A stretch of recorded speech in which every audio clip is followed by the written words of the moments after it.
नमस्कार दोस्तों, पंजाब केसरी राजस्थान की राजनीतिक चर्चा में मैं आपका दोस्त और होस्ट राहुल आप सभी का बहुत बहुत स्वागत करता हूं। दोस्तों, राजस्थान विधानसभा के बजट सत्र 2025 के दौरान कोटा में कोचिंग छात्रों की आत्महत्या के बढ़ते मामलों को लेकर जमकर बहस हुई।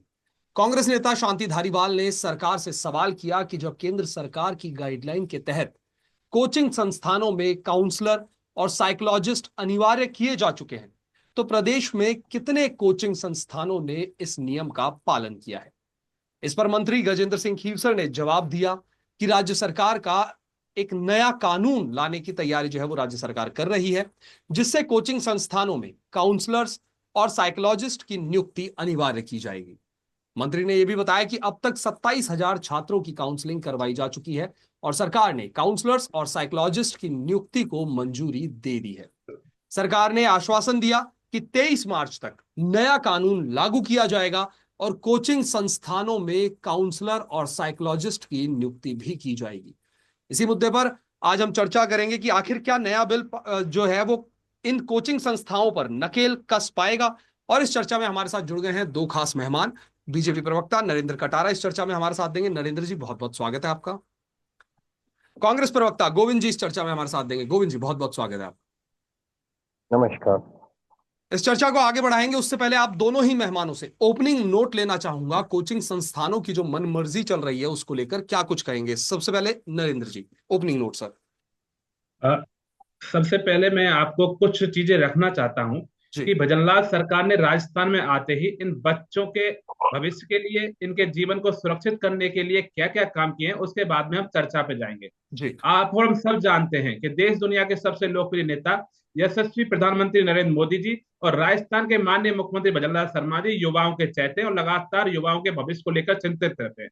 कुछ दिनों पहले आपने देखा होगा कि माननीय प्रधानमंत्री जी ने परीक्षा पर चर्चा की थी और बच्चों से संवाद किया था। उनसे कहा था नकारात्मकता से दूर रहे और उसको किस प्रकार से नकारात्मकता को दूर किया जा सकता है, उसके उपाय भी उन्होंने छात्रों के साथ साझा किए। उन्होंने जी। कहा कि आप बिल्कुल दबाव में ना आए, मन से पढ़ें, दिल से पढ़ें और जो अच्छा लगता है वो पढ़ें। तो इस प्रकार से उन्होंने लगातार बच्चों से संपर्क किया, उसे संवाद किया और नकारात्मकता को कैसे दूर करें उस पर वो चले। इसके साथ ही माननीय मुख्यमंत्री जी लगातार बच्चों का ध्यान रखते हैं। उन्होंने अपनी सरकार आते ही जिला कलेक्टर्स को निर्देशित किया कि कोचिंग संस्थानों संबंधित जो आत्महत्याओं के मामले आते हैं, उनके भविष्य संबंधित जो मामले आते हैं, उन पे गंभीरता से ले और कोचिंग संस्थानों में बहुत सारे उपाय किए जाएं, इससे हमारे नौनिहाल, हमारे युवा, हमारे प्रदेश का भविष्य अंधकार में ना जाए और आत्महत्या जैसे प्रयासों पे आगे ना बढ़े। इसके लिए आप देखेंगे भजनलाल सरकार ने 120 करोड़ रुपए की वित्तीय सहायता गरीब और वंचित परिवार के बच्चों को दिए जो कोचिंग करते हैं, जिससे कि वो सुसाइड की तरफ बढ़े, उनको वित्तीय सहायता मिले, उनको फाइनेंशियल दबाव में नहीं आए, इसलिए वो काम किया है। इसके साथ ही आप देखेंगे कि जिला कलेक्टर्स ने कोचिंग संस्थानों में जाके वहां पर देखा है कि बच्चों को मनोरंजन का पूरा समय मिल रहा है नहीं मिल रहा, स्पोर्ट्स का समय मिल रहा है नहीं मिल रहा, वो बच्चे इंटरटेनमेंट कर रहे नहीं कर रहे, वो बच्चे मानसिक रूप से स्वस्थ है कि नहीं। इसके साथ ही उन्होंने ऐसा समय डिसाइड करने का प्रयास किया है कि अभिभावक और बच्चे उनके पेरेंट्स और स्टूडेंट के बीच बेहतर समय हो और पढ़ाई में बीच में समय मिले। इसके साथ ही आप देखेंगे कि हमने कलेक्टर डिनर विद कलेक्टर तो care campaign, coaching student care, कामयाब कोटा के तहत एंटी हैंगिंग डिवाइस की चेकिंग हमने की है जी। और ऐसे हॉस्टलों पे जहां बिना कोचिंग वाले बच्चे रहते हैं उनको चिन्हित किया है। इसके साथ ही एक बहुत नया काम किया है नवाचार कि जो गेट कीपर होता है, जो चौकीदार होता है, इसके साथ ही फर्स्ट कॉन्टेक्ट पर्सन जो होता है कोचिंग छात्रों के साथ, उसको ये प्रशिक्षण देने का काम किया है कि बच्चों का हाव भाव पहचाने, जिससे कि कहीं वो सुसाइड की तरफ नहीं जा रहा। इससे हमें परिणाम ये आए हैं कि अकेले कोटा में जहां सबसे ज्यादा स्टूडेंट पढ़ते हैं, तो हमारी सरकार आने के बाद में 40% सुसाइडों में कमी आई है। ये बहुत बड़ा अचीवमेंट है और हम बहुत जल्दी बदलाव सरकार बिल लाना चाह रही है। आदरणीय मुख्यमंत्री चिंतित है, आने के बाद मैं प्रयास करूंगा कि हमें ऐसे सुसाइड जैसे केस देखने को नहीं मिलेंगे। मैं आपको ये विश्वास दिलाता हूं। चलिए, गोविंद जी, ओपनिंग नोट सर। देखिए राहुल जी, हम सत्ता पक्ष से यही मांग कर रहे हैं कि भाई ये जो हमारी पूर्ववर्ती कांग्रेस सरकार ने जो कानून बनाया था जी। वो, और जो इनकी केंद्र सरकार का जो कानून है वो लागू करे। क्योंकि पिछले दिनों आपने देखा जिस तरह से दिल्ली में जो घटना हुई, अंडरग्राउंड में क्लासेस चल रही थी, वहां पानी भर गया। जयपुर में जो घटना हुई, जिसमें गैस लीक हो गई। तो जी ये जिस तरह की घटना है, ये बड़ी बेहद चिंताजनक घटनाएं हैं। तो इन सब को लेकर हमारे जो पूर्व मंत्री रहे हैं, उन्होंने भी और हमारे विधायकों ने भी सत्ता पक्ष से ये मांग की थी कि हमारे समय का जो कानून है उसको सख्ती से लागू किया जाए, और केंद्र सरकार की जो नीति बनाई हुई है, कानून बनाया हुआ है, वो लागू की जाए। और रही बात, जैसे अभी सत्ता पक्ष के प्रवक्ता कह रहे थे कि साहब हमने ये कर दिया, ये करेंगे, ये चीज देखिए राहुल जी, राजनीति का विषय नहीं है। फिर भी बिल्कुल। मैं इनकी जानकारी के लिए इनको बता देता हूँ कि जो आत्महत्याएं हैं, उनकी दर घटी नहीं है, और ना ही जो ये बता रहे हैं ये सब हुआ है। हम विपक्ष होने के नाते सत्ता पक्ष को उनके जो दायित्व है, उनके जो फर्ज है, वो याद दिलाने का काम हमारी पूर्ववर्ती सरकार के जो नुमाइंदे हैं, विधायक हैं, मंत्री हैं, वो कर रहे हैं। तो इसमें राजनीति जैसा कोई विषय नहीं है, जी लेकिन हम सरकार से यही मांग कर रहे हैं कि जो हमारा पहले का बनाया हुआ कानून है और केंद्र का जो कानून है उसको लागू किया जाए। और बच्चों के साथ जो समस्या आ रही है राहुल जी, सबसे बड़ी समस्या ये आ रही है कि जो काउंसलिंग की आप बात कर रहे हो, जी वो किस मनोदिशा में है, वो पहचान कर पाना, जो उसमें ये जो सिस्टम है कोचिंग के, वो विफल हुए हैं। कई तरह के दबाव उन पे बच्चों पे डाले जाते हैं, कई तरह के दबाव की वजह से उनकी मनोदशा खराब होती है, उस वजह से उनको इस तरह का कदम उठाना पड़ता है। तो इसमें जो भी सरकार ऐसा कदम उठाए कि जिससे इन बच्चों को कोई तरह की समस्या हो, उसको लेकर उनके लिए कोई एडवाइजरी जारी की जाए। नहीं तो ये जो कोचिंग संस्थान है, ये अपने फायदे के लिए जो एक सिस्टम को फॉलो कर रहे थे, उसी जी सिस्टम को फॉलो करेंगे। मोटी फीस बच्चों से वसूलते हैं, और उसके आधार पे जो सुविधाएं देनी होती है वो सुविधा उनको नहीं देते।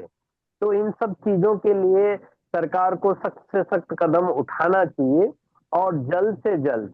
इसमें मैं तो ये कहूंगा कि मार्च तक का समय तो बहुत ज्यादा है, जितना जल्दी हो सके उतना जल्दी इनको ठोस कदम उठाना चाहिए, क्योंकि सरकार इनकी है, इनको क्या करना है, इनको आदेश जारी करने हैं। और जो कोचिंग संस्थान, चाहे वो कोई भी हो, अगर वो रूल्स फॉलो नहीं कर रही, तो डिस्ट्रिक्ट कलेक्टर है, एसपी है, वो इसकी जानकारी जुटाए और उन पे कार्रवाई करे। जी राहुल। चलिए चर्चा की शुरुआत करते हैं। गोविंद जी, जिस तरीके से आपने कहा कि ये 40% सुसाइड की जो कमी की बात की आपने, तो क्या आप वो आंकड़े झुठला रहे हैं जो आए दिन अखबारों में आ रहे हैं?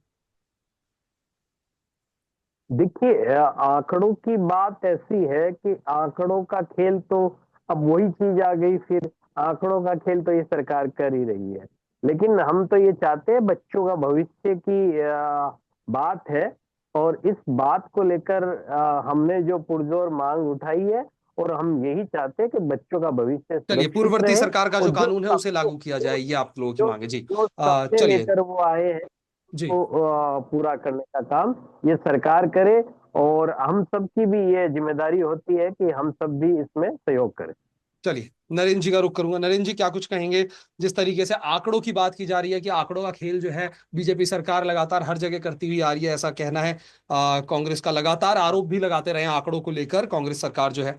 साथ ही ये जो नए बिल की जो चर्चा है, क्या लगता है इस नए बिल से कोचिंग संस्थाओं पर नकेल कस पाएगी? क्या उनकी जो मनमानी है, क्या वो उसमें कमी आ पाएगी? अब जल्दी दो तीन चीज हमारे कांग्रेस के मित्र ने उठाई, और मैं उन पर बिल्कुल प्रकाश डालूंगा और जवाब भी दूंगा। इसके साथ ही मैं एक छोटी सी चीज कह, जो मैंने 40% आंकड़ों की बात की और जी अखबार दिखाया, वो कोई सरकार ने आंकड़े नहीं दिए, वो एक प्रतिष्ठित अखबार ने छापे। क्योंकि मीडिया पर हम इसलिए बैठे हैं कि हम मीडिया पे भरोसा करते हैं, और चौथा स्तंभ लोकतंत्र का मानते हैं। तो हम जनता पे, सरकार पे, मीडिया पे भरोसा करेंगे। बाकी कोई ऐसा एजेंसी नहीं जिसने सर्वे किया हो। बाकी अखबार ने सर्वे किया है, अखबार ने जाके पूछा है, उसने छापी है। इसलिए मैं कहना चाहता हूँ कि जो सकारात्मक चीजें हैं, चाहे विपक्ष हो चाहे कोई भी हो, उसको, क्योंकि नौनिहालों का भविष्य का मामला है, युवाओं का मामला है, एप्रिशिएट करना चाहिए। एक राजस्थान के प्रतिष्ठित अखबार राजस्थान पत्रिका ने छापा है कि 40% सुसाइडों में कमी आई है। उसी को मैं आपकी टीवी पे बता रहा हूँ। इसके साथ ही उन्होंने दूसरी बात उठाई कि वो गैस लीक हो गई या पानी भर गया, तो इसमें किसी चीज के बिल लाने की आवश्यकता नहीं है। जयपुर में जहाँ गैस लीक हुई थी, लगातार हमारी मेयर ने सर्वे करवाया और हमने जयपुर में जितने भी कोचिंग बेसमेंट में थे सारे खाली करा दिए, सील कर दिए, नोटिस दे दिए। लेकिन नरेंद्र जी, कहा हादसों के बाद ही सरकार क्यों जागती है? हमारी सरकार आई थी, कांग्रेस काल में वो चल रहे थे वो कोचिंग, हमारी सरकार आते ही वो घटना हुई, उससे पहले भी हम कार्रवाई कर रहे थे, लगातार चल रही थी, ऐसा नहीं उसी समय चालू की हुई थी।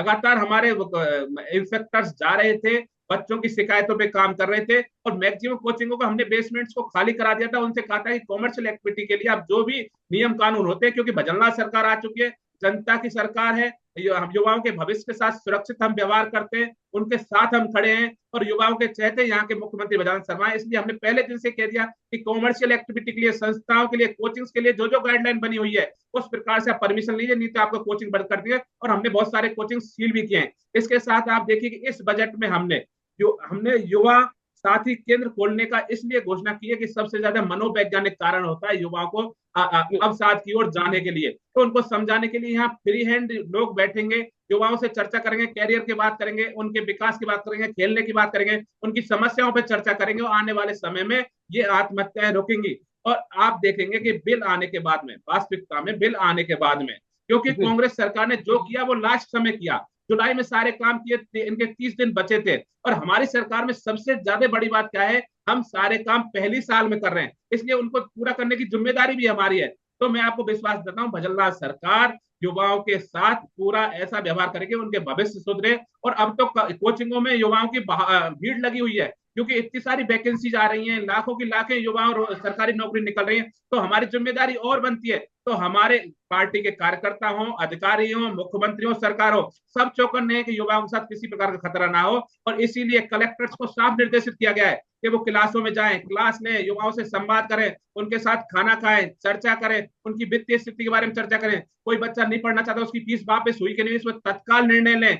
आप देखेंगे कि कोटा कलेक्टर रविंद्र गोस्वामी के अभी वीडियो वायरल हो रहे हैं, मैं सोशल मीडिया पर देख रहा था, वो युवाओं से कैसे फ्रेंडली व्यवहार